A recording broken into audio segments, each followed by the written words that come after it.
O mercado passou 2025 inteiro prevendo o caos que nunca aconteceu. A Bolsa Brasileira está terminando o ano agora de 2025 com mais de 34% de alta. E a renda fixa também está fechando o ano em 15% na Selic. Esse foi um ano que confundiu os otimistas e decepcionou os pessimistas. E é sobre isso que vamos falar nesse vídeo, meu amigo. Por que a Bolsa subiu tanto em 2025? Será que foi algo que o governo fez? E para 2026, que está começando agora, será que tem uma armadilha escondida?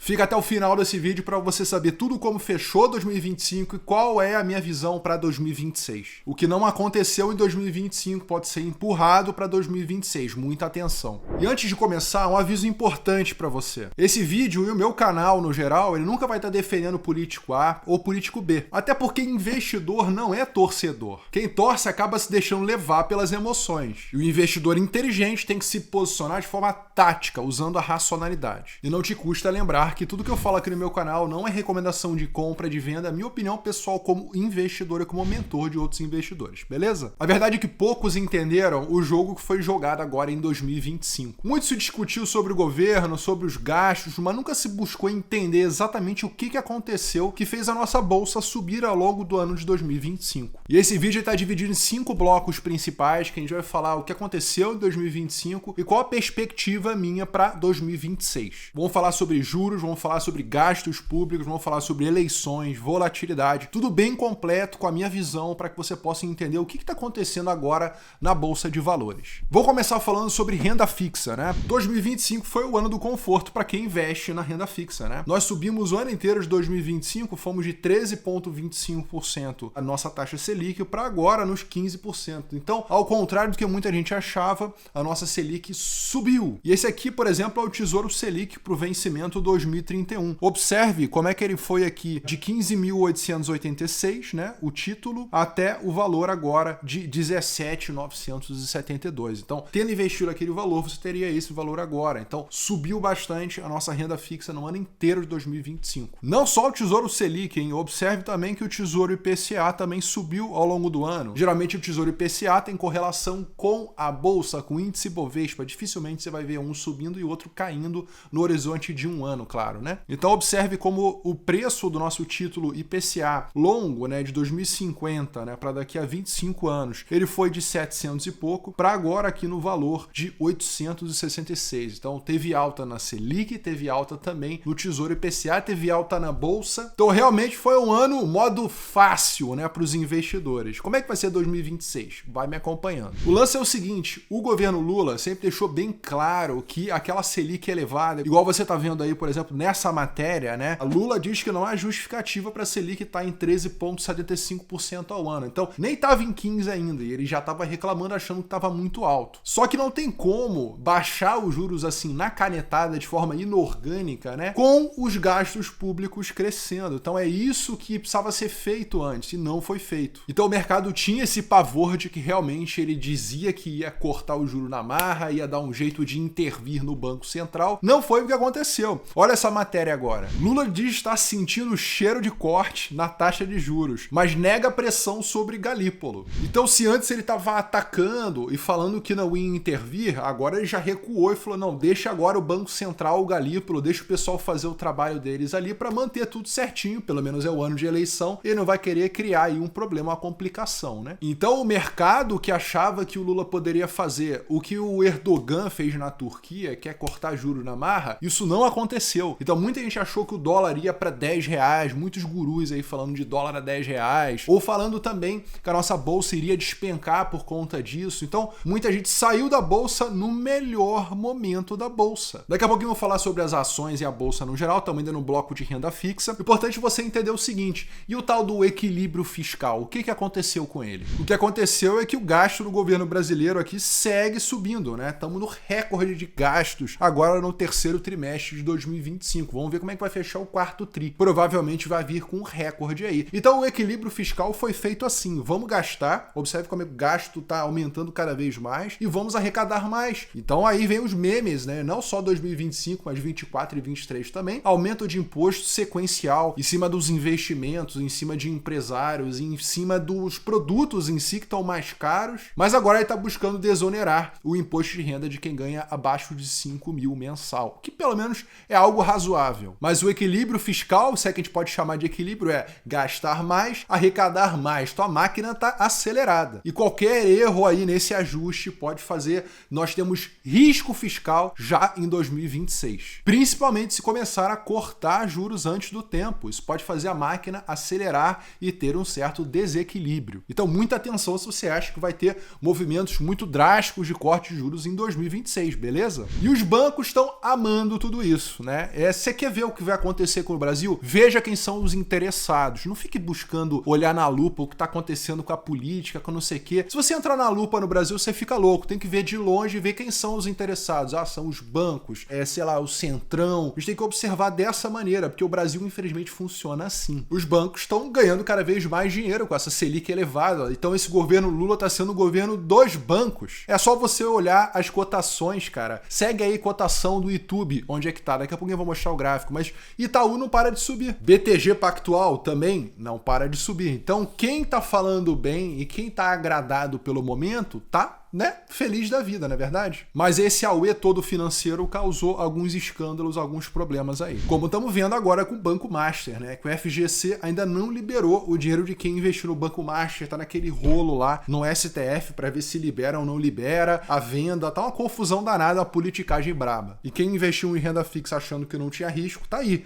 O Banco Master, ele foi pro vinagre, por enquanto, e quem tinha CDB ainda não foi pago. Ah, mas é abaixo de 250 mil por CPF. Beleza, mas o seu dinheiro está parado se você ainda não recebeu o seu dinheiro. Então foi um mês ali, 1,pouco% parado. Vai ficar mais um mês parado, mais 1,pouco% de custo de oportunidade, que você deixa de botar dinheiro no bolso para você fazer vendas de opções, para você fazer outras estratégias. Seu dinheiro está parado se você não recebeu ainda. Mas o ponto é o seguinte, esse ciclo financeiro brasileiro está prestes a mudar daqui para frente. Nós estamos cara a cara com uma transição. O maior retorno, ele não nasce do conforto, ele nasce nesses momentos de transição. E é isso que você, investidor, tem que se ligar. Por exemplo, o que aconteceu entre 2015 e 2016 no Brasil foi algo extremamente intenso. Será que esse movimento pode acontecer agora em 2026 também? Ou vai ser ao contrário, subiu em 2025, 2026 vai derreter? Segue me acompanhando. Segundo bloco, vamos falar sobre a Bolsa de Valores especificamente, que não foi fácil, né, entender todo esse cenário, mas foi revelador para quem investiu em valor e para quem realmente soube fazer uma boa alocação, uma alocação tática do seu capital. Porque a verdade é a seguinte, quem olhou empresa, quem olhou caixa, quem olhou falta de dívida, por exemplo, seguindo esses critérios fundamentalistas, ganhou dinheiro em 2025. E tem grande chance de continuar ganhando em 2026 também, se a banda continuar aí subindo. Porque a bolsa ela não se move por causa do discurso do político A ou político B. Ela se move por causa de expectativa futura. E é aí que muita gente se engana, faz a leitura de hoje sem pensar que a bolsa ela tá calculando 1 ano, 2 anos para frente. 2025 não foi o ano do estrondo, nem todas as ações subiram. 2025 foi o ano da seleção. Por exemplo, empresas que estavam muito baratas e não tinham dívida, por exemplo, a Direcional, né, que no nosso grupo informei o pessoal da comunidade, eu compartilho minhas opiniões, né, dos ativos que eu entro. Por exemplo, aqui a Direcional estava muito barata, com perspectiva de corte de juros, não tinha dívida, a incorporadora estava muito amassada. Aqui, por exemplo, em 2024, ela estava 42% abaixo do preço justo, beleza? Agora, recentemente, né, em novembro, né, iniciozinho agora de dezembro, antes do Flávio Day, ela chegou a ficar 42% acima do justo. Então, olha como é que ela foi de um extremo ao outro. Isso num curto intervalo de tempo. Então, uma ação que estava super barata se tornou cara. Então teve uma valorização muito relevante em incorporadoras no geral, e não só incorporadoras, claro, empresas que não tinham dívida se deram bem, porque mesmo com a Selic em 15%, se você não tem custo de capital, seu custo de capital é equity, é da sua própria empresa, então é barato, né? Você não gasta 15% igual, por exemplo, uma Casas Bahia. Então Casas Bahia, por exemplo, que tem problemas de dívida, tá sempre em renegociação de dívida, Azul também. Aí você vê que as ações elas seguem pressionadas desses ativos, né? Então nem todas as ações subiram. E esse aqui é o ponto. Em 2015 a 2016, todas as ações, a maioria das ações, né, subiram por conta do impeachment da Dilma. Mas agora está sendo uma seleção. Realmente só as empresas com dívida baixa e grandes chances de ampliar a receita que realmente conseguiram subir no ano de 2025. Mas realmente foi um bom ano, 2025. No ano inteiro agora, igual eu mostrei para você no início do vídeo, né, já tivemos aí até o topo mais de 38% de alta, né, em 2025. E aí muita gente está pensando, será que a nossa bolsa está no topo? Segue me acompanhando. E agora vamos falar sobre o dólar, esse ativo que muita gente ignora, só que tudo é dolarizado. O microfone, o computador, a caneca, o café que está aqui dentro, eu tô na França, mas o café é brasileiro e é caro, então tudo aqui é dolarizado ou eurizado, vamos colocar assim. Ah, Filipão, mas eu ganho em real, isso não tem nada a ver comigo, tem muito a ver com você, essa que é a verdade. Porque tudo que a gente consome, commodity, seja no Brasil ou seja fora do Brasil, é dolarizado. Então, quando você tem um dólar fraco o ano inteiro, o ano de 2025 foi um ano de fraqueza no dólar, não só contra o real, mas contra todos os pares de moeda. Observe que o Trump realmente ele tinha o objetivo de descer o dólar para ampliar as exportações, para melhorar as exportações. Parecido com o que aconteceu em 1985 com o Acordo Plaza, em que os Estados Unidos ele depreciou a própria moeda para incentivar as exportações e aí poder competir contra a Alemanha, contra o Japão. Só que agora em 2025, 40 anos depois, nós estamos com uma outra oponente, né, que no caso é a China. Então esse dólar fraco está incentivando as exportações americanas, trazendo de certa forma um poder aí para o S&P, né, a bolsa americana que segue subindo. Porém, os investimentos dolarizados não performaram bem agora em 2025. Eu mostrei para você o Ibov subiu 36%, 34%, depende de quando você estiver vendo esse vídeo. Agora o IVVB11, que é a bolsa americana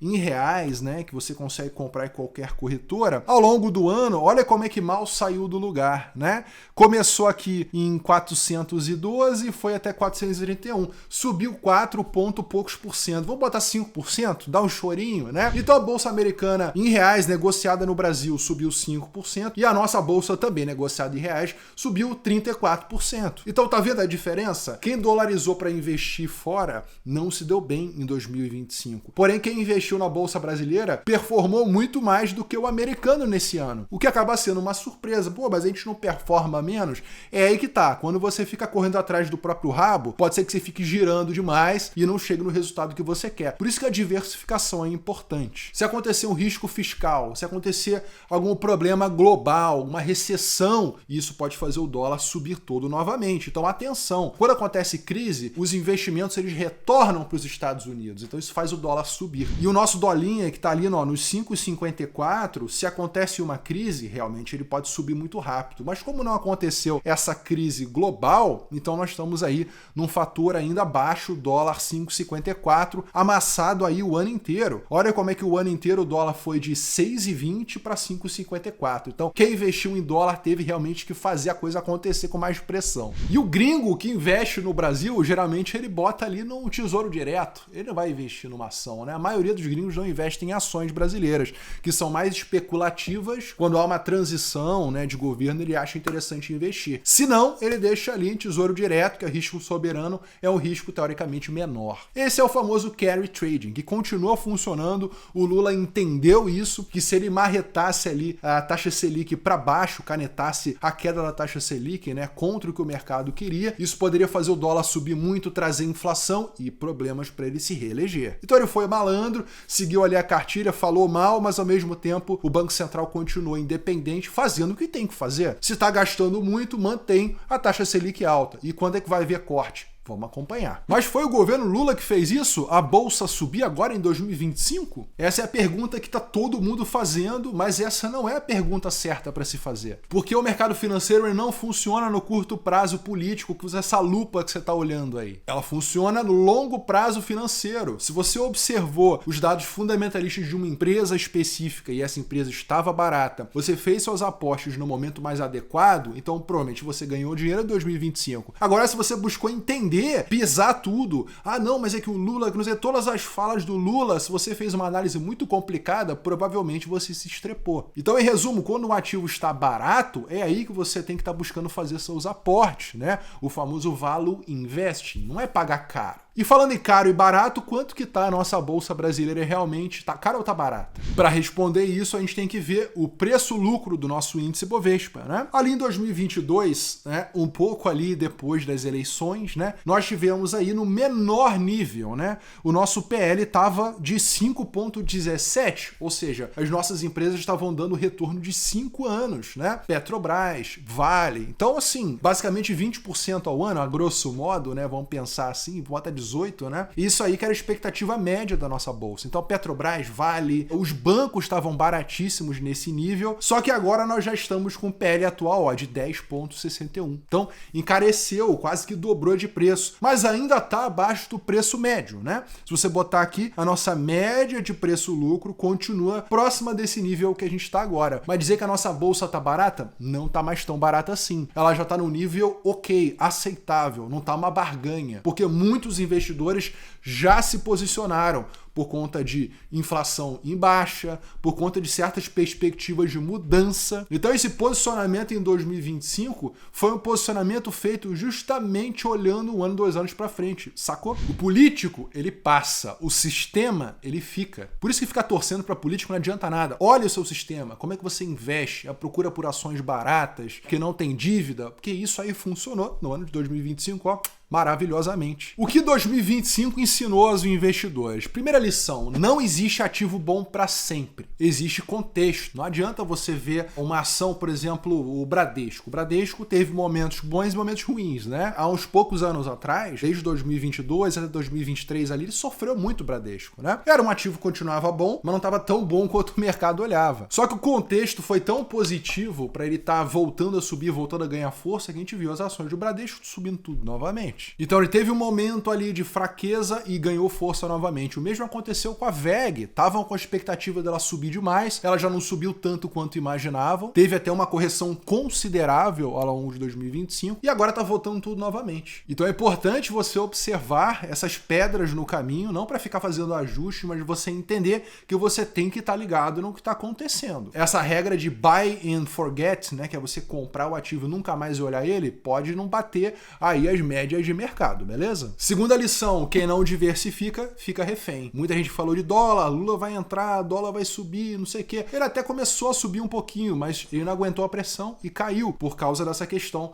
da taxa de juros estar no nível aceitável. Então, com isso, quem tirou todo o dinheiro da Bolsa Brasileira, botou tudo em dólar e investimento nos Estados Unidos, não se deu bem. Agora, quem manteve o Brasil e colocou também em dólar, né? Mandou para uma Test Trade, mandou para uma Avenue da vida, para investir, ou mesmo investiu em IVVB11, né, parte do capital, dividiu, então ganhou dos dois lados, de certa forma, né? Se você investiu, por exemplo, na Google, ou você investiu numa Nvidia, você tá em Bahamas, né?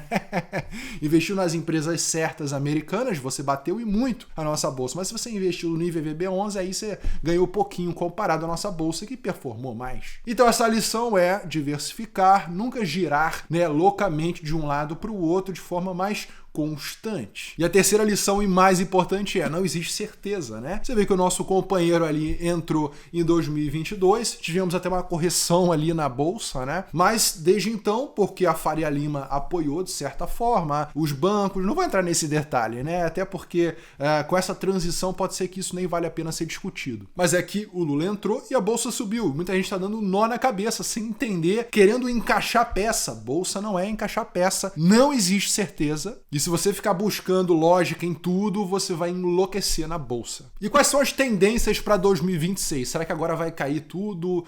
Subiu em 2025, 2026 agora vai derreter? Né? Estamos começando 2026. Qual que é o insight? A verdade é que o sistema ele abraçou a esquerda, ele passou a entender um pouco as pautas e conseguiu contribuir de certa forma para esse lado. Sim, aumentou muito o gasto público, isso, teve lei Rouanet, teve um monte de gasto com certeza, aumentou imposto em quase tudo, né? Quase todo mundo foi afetado, com preços subindo. Mas o sistema financeiro, que é quem manda, repito para você, para não ficar defendendo A ou B, é você entender o sistema financeiro aprendeu a lidar com o petismo. O sistema financeiro aprendeu a lidar com essa esquerda que se apresentou. E de coração aberto, aquele discurso de que era o governo dos pobres, isso aí não foi bem a verdade, né? A verdade é que foi o governo dos bancos. Observe a cotação dos bancos, onde é que eles foram parar, né? Então, realmente, os mais interessados foram os que mais se deram bem em 2025. E a tendência é que 2026 continue também. O que pode impedir os bancos de não ganharem mais dinheiro em 2026 é você ter ali uma inadimplência maior, é você ter mais problemas na ordem de consumo, endividamento das famílias. Isso pode começar a pesar em 2026, sim. Mas, a meu ver, na minha leitura, a máquina vai se sendo ajustada para justamente ter uma reeleição. Então esse aqui é um insight, entendeu? Muito provavelmente tudo vai ser ali, né, entrega aquela foto maravilhosa e na transição, lá para final de 2026 ou 2027, aí pode ter complicação, porque uma hora essa conta ela vai chegar. Então o cenário mais provável para 2026 é o seguinte: menos conforto na renda fixa, porque a tendência é corte de juros, mais oportunidade em ativos descontados, tem muitos ativos na bolsa baratos, por mais que a bolsa no geral não esteja tanto, tem small caps que você nem ouviu falar que podem estar dando um desconto interessante, mas você não ter ferramentas para analisar, então você talvez não saiba. Você talvez só esteja vendo Itaú ou Petrobras,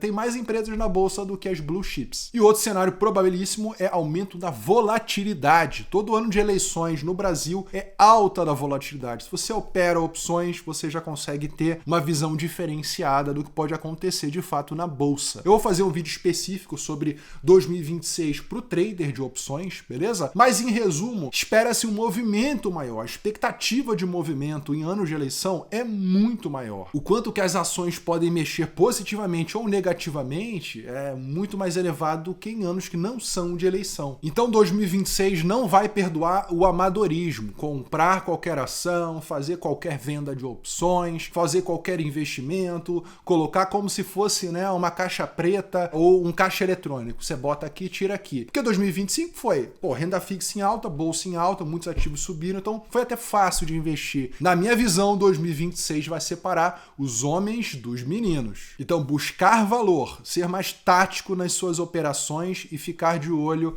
no cenário político, que esse sim vai ser mandatório aí ao longo de 2026, né? E se você quer subir o nível e aprender mais estratégias, seja em ações e opções, recomendo que você se inscreva aqui no canal do Felipe Figueira, meu canal, para você aprender mais sobre essas estratégias com uma boa leitura macroeconômica. Mas aí coloca aí nos comentários o que você pensa sobre a nossa bolsa, nosso índice Bovespa em 2026, em dezembro de 2026. Daqui a um ano, onde que vai estar? Nossa bolsa vai estar nos 250 mil pontos, vai ter uma recessão global, endividamento, desemprego em alta, nossa bolsa vai cair para 100 mil pontos. Coloca aí nos comentários o que você acha da nossa bolsa para o ano que vem. De coração, espero que tudo dê certo nos seus investimentos em 2026. Vamos começar com o pé direito. Aqui foi Felipe Figueira, um grande abraço, valeu!